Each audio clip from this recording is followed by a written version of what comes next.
flashes to Willow Nook Cottage where I grew up, the stunning view of Quarry Lake from my childhood bedroom window. We won't stay long. Mother won't allow it.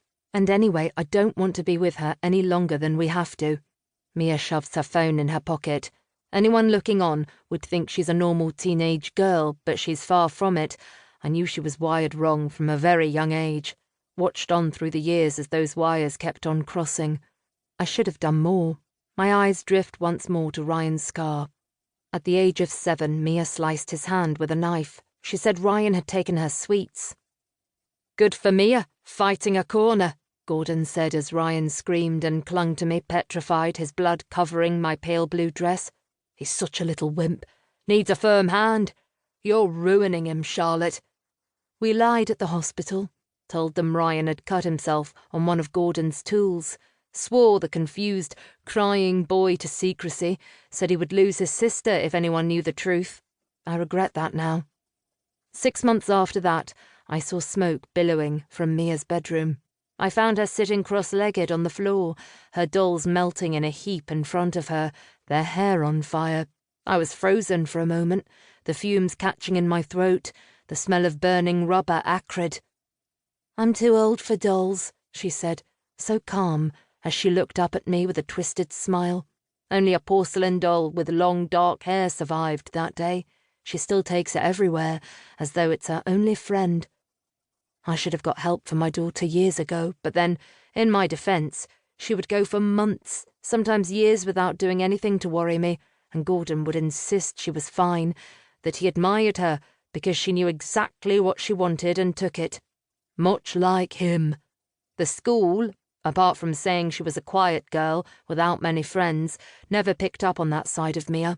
So I locked my fears away and threw away the key, believing that despite her inability to make friends and the way she spent hours in her room alone, that all was well. That Gordon's abuse and his cruel ridicule of Ryan were enough to contend with. It was only a few weeks back that my husband told my boy he was a nerd because his favourite film was Iron Man, and then smacked him around the head with his large, rough hand, telling him there's no such thing as superheroes, that nobody is ever going to save him. Ryan sees where my eyes have landed, shoves his scarred hand into his pocket. I give an involuntary shake of my head. It's all too late now. "We're here," I say, as the train screeches to a halt at Ensley Station and the familiarity of my childhood village washes over me. The echo of Mother's voice 19 years ago bounces into my head, uninvited. "You must have an abortion, Charlotte." The twins rise to their feet at the same moment, tall and slim, grabbing their cases from the overhead compartments, Ryan handing me mine.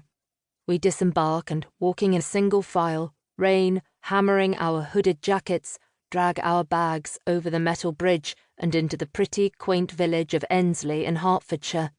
I'm at the rear, smaller, limping, trying to keep up with my children's long strides, feeling so much older than my 37 years.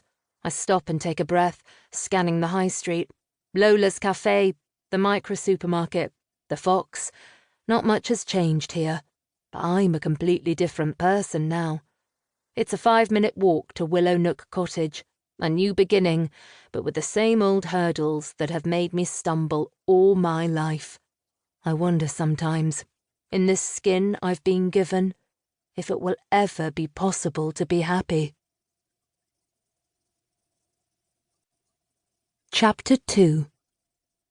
Riona. Friday, 19 June, 2009. The young woman hovering outside Lola's as I reach the high street follows me into the cafe. It's 7:30 a.m. My boss likes me to open up early to catch trade from commuters on their way to the station. I don't mind. It makes me feel important. Grown up, and it won't be for much longer. I'll soon be leaving boring Ensley for university, and I can't wait. I reach the counter and pick up my yellow-spotted apron, conscious of the young woman now hovering behind me, far too close. I turn.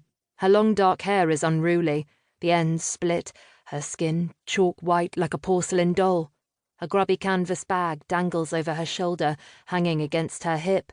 Her stare makes me uneasy, though I can't explain why. I